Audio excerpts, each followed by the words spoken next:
cultura digital e as novas tecnologias para a educação. Conheça agora alguns sites que oferecem serviços de informação para alunos e educadores de forma gratuita na rede. São as dicas da coluna Nós Digitais dessa semana.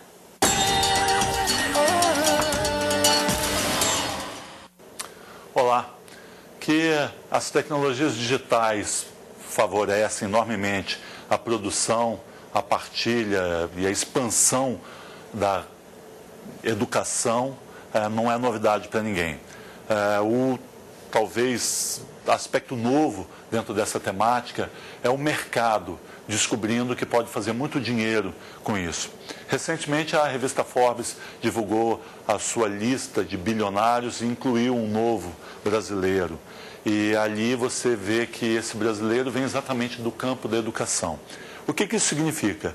Claro que a cultura digital, ela propicia de modos fáceis e por vezes gratuitos a aquisição de informação, mas o mercado está sempre atento como pode reverter essa gratuidade em algum dinheiro, em algum retorno.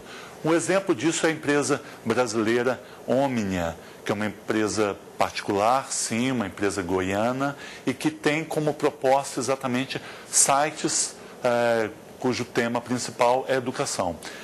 Há 3 iniciativas que são iniciativas bem interessantes dessa empresa. Um deles é o Brasil Escola, o outro é o Mundo Educação e um outro site que é o Alunos Online.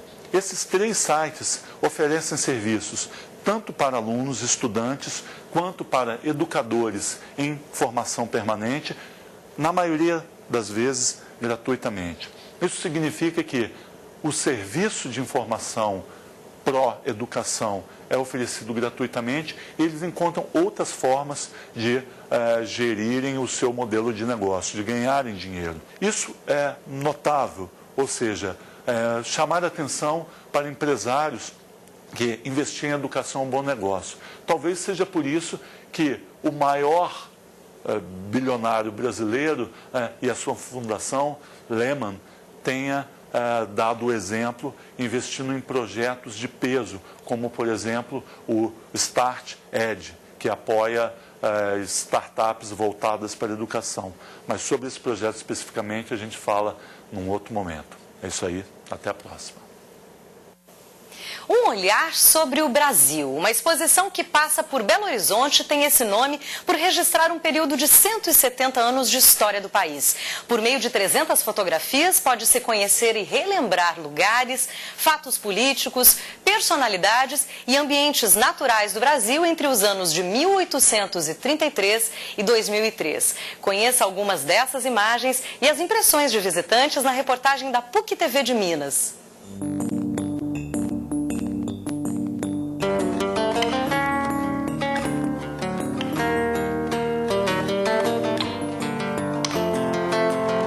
Essa exposição nasce de uma ideia da Fundação MAFRE, em Madrid, que pensa em vários países onde a MAFRE atua para fazer esse apanhado histórico, né? Ver como se deu o desenvolvimento dos países sob uma determinada condição. No Brasil foi essa questão de abranger esses 170 anos que a fotografia registrou.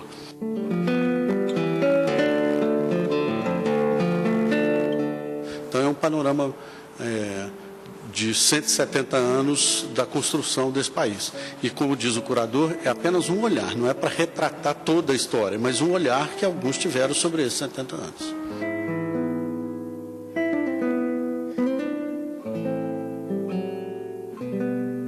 Como eu estudo história, faço história da arte, achei interessante ver alguns momentos da nossa passagem, né? E fui vindo e estou gostando, está muito bem apresentado e estou adorando conhecer.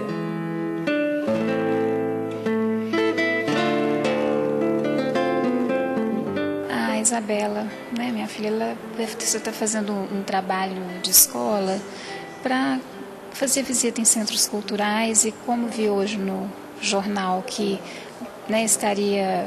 estariam expostos aqui 400 fotos retratando a história do Brasil, né, de um período ainda do século XIX até o momento presente, seria uma oportunidade muito boa para que ela pudesse ver as imagens que retratam um pouco da sociedade, do aspecto econômico, da religiosidade e cultura também da nossa história nessa exposição. Elas são assim antigas, mas tem algumas que parecem retratar o tempo que a gente vive hoje. Como, por exemplo, o Shopping Center em São Paulo, o Shopping Eldorado. Ele foi construído em 1981, mas parece demais com o que a gente vive hoje em dia. Através da fotografia a gente consegue perceber, inclusive, algumas nuances de sentimento mesmo diante de um determinado fato, né? A foto mesmo de Carlos Prestes, no momento em que ele foi levado para interrogatório, né? A Pagu, que foi uma das representantes do movimento modernista. Então a importância da fotografia é que ela mantém viva a memória desses locais, dessas pessoas, desses acontecimentos, né? E eu acho que uma nação tem que preservar a sua memória, né? Tem que entender como ela chegou até aqui, quais foram os caminhos trilhados.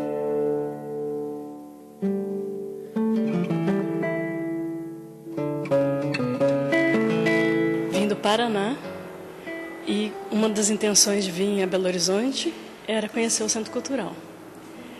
E depois, quando eu vi que tinha essa mostra, me interessou bastante porque, na verdade, acho que é um resumo da história do Brasil, história, acontecimentos, né? Fala de arte, cultura, política, tudo resume, como se fosse pegar o Brasil e resumir em poucas imagens e palavras.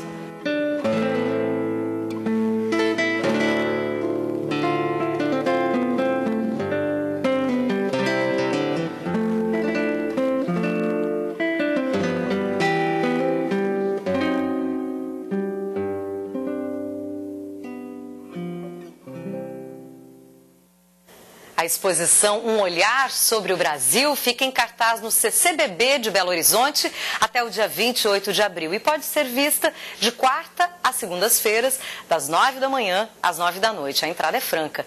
E a nossa dica do Catraca Livre de hoje é também sobre memória e história. O projeto Cinema e Vídeo Tarumã leva produções cinematográficas ao auditório da Universidade Federal do Amazonas, em Manaus. Os filmes abordam o tema ditadura militar e resistência. 50 anos. A última sessão acontece amanhã, ao 12h20, e a entrada é franca também. Mais informações nos sites futura.org.br e catracalivre.com.br. E o Jornal Futura fica por aqui. Participaram da edição de hoje a equipe do Rio de Janeiro e da PUC TV de Belo Horizonte e Minas Gerais. Mas a gente se vê amanhã de novo, 5 horas, eu vou esperar você. Uma ótima noite e até lá!